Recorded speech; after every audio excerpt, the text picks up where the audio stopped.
Hello. In this video I want to discuss the geometric interpretation of complex numbers. So you'll remember that we introduced complex numbers as ordered pairs of real numbers. So a complex number Z was per definition an ordered pair AB. And then we developed this very nice notation, Z equals A plus BI, for this complex number. Now the geometric interpretation of this complex number is very natural. So what we do is we take this complex number Z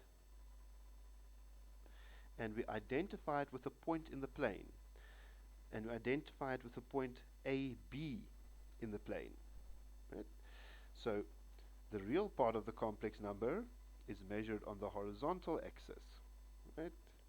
There's the real part, whereas the imaginary part is measured on the vertical axis. Right? There's the imaginary part.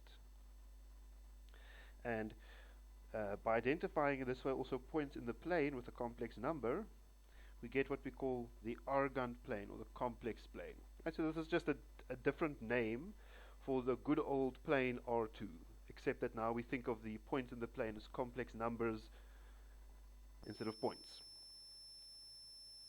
Right, so here we've got a picture, right? We measure the real part of the complex number on the horizontal axis and the imaginary part of the complex number on the vertical axis.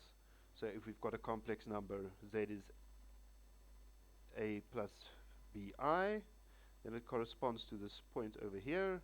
See, real part A on the real axis, so the horizontal axis, and the imaginary part B here on the vertical axis. So with this geometric interpretation or representation of a complex number, we also have a nice way of thinking about taking the conjugate. So remember, the conjugate of a complex number Z is just the same number, but we change the sign of the imaginary part. So if Z is A plus BI, then its conjugate is A minus BI. So geometrically, when we take the conjugate Z bar of our complex number Z, then we're reflecting the point about the real axis. Right? So we're just throwing it on the other side of the real axis. Right.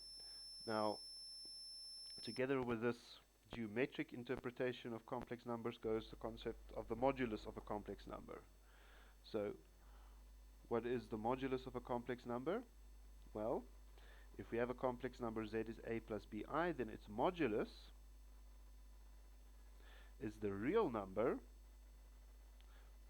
mod Z, which is given by square root A squared plus B squared. Right. So now one thing you can note immediately is that this is actually the square root of Z times its conjugate. Right. Now, geometrically, we can think of the modulus as giving us the distance between Z here in the Argand plane and the complex number 0, which sits at the origin. Right. So the modulus we can think of geometrically as that distance. Right.